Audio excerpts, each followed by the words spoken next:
nós vamos falar sobre medicina hiperbárica. Essa é uma sessão na qual o paciente respira 100% de oxigênio. E para você entender um pouquinho mais de como funciona, eu te convido para assistir essa reportagem.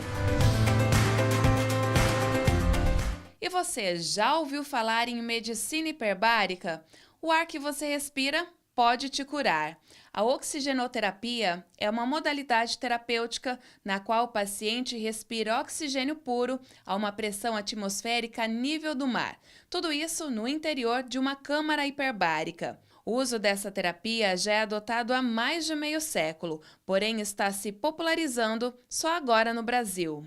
Então, a medicina hiperbárica, ela trabalha com oxigênio 100% puro, pressurizado, né, no mínimo a 2,4 attas, quer dizer, isso significa como se a pessoa estivesse fazendo um mergulho no fundo do mar, a 14 metros do fundo do mar. Então, com isso, as moléculas de oxigênio, né, que nós estamos oferecendo, então, 100% de oxigênio puro, elas diminuem de volume. Então, o oxigênio, que é uma molécula de um tamanho X, passa a ficar bem pequenininho e ele não precisa usar os vasos sanguíneos para chegar nos locais onde a gente tem infecções ou lesões por esmagamento. Então, o oxigênio passa a se difundir através dos tecidos sem precisar do vaso sanguíneo para chegar no local. A medicina hiperbárica no Brasil, ela foi aprovada pelo Conselho Federal de Medicina em 96, então ela não é tão nova como a gente pensa, que agora começou a se difundir mais. O objetivo principal é você tratar patologias que dependam, né, a maioria das funções do organismo precisa de oxigênio.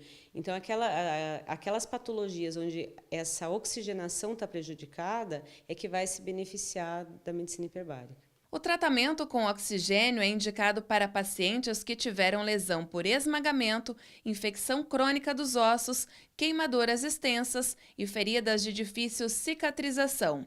Para pacientes quimioterápicos, é preciso ter bem mais cuidado.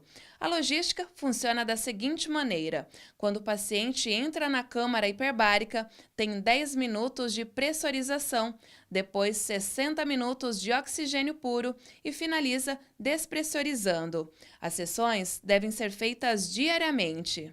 Então, o tratamento ele consiste em sessões diárias de 1h30 de tratamento, de segunda a sexta ou segunda a sábado, dependendo do caso.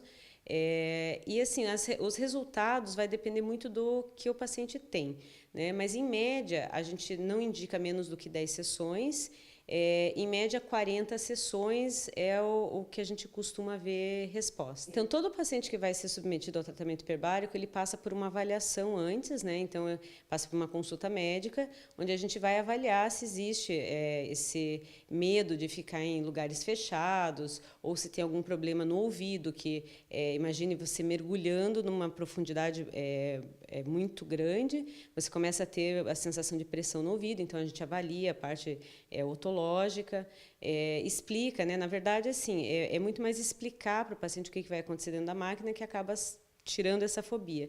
E praticamente não existe contraindicações, né? A gente tem alguns cuidados com pacientes em quimioterapia, pacientes que têm algum tipo de problema que a gente chama de pneumotórax, que é ar, né, no pulmão por acidente, então tem que drenar o pneumotórax, mas fora isso não tem contraindicação, até crianças podem fazer sem problema nenhum.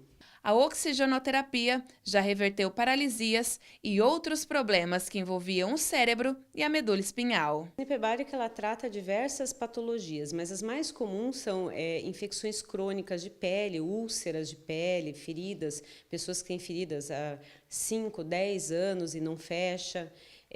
Pessoas que fizeram radioterapia e ficaram com alguma sequela, por exemplo, as cistite actínicas, que a gente chama, que é a bexiga, então começa a ter como se fosse infecções urinárias, mas mais pela radiação. Tratamento de osteomielite, então ossos infectados, né, após trauma.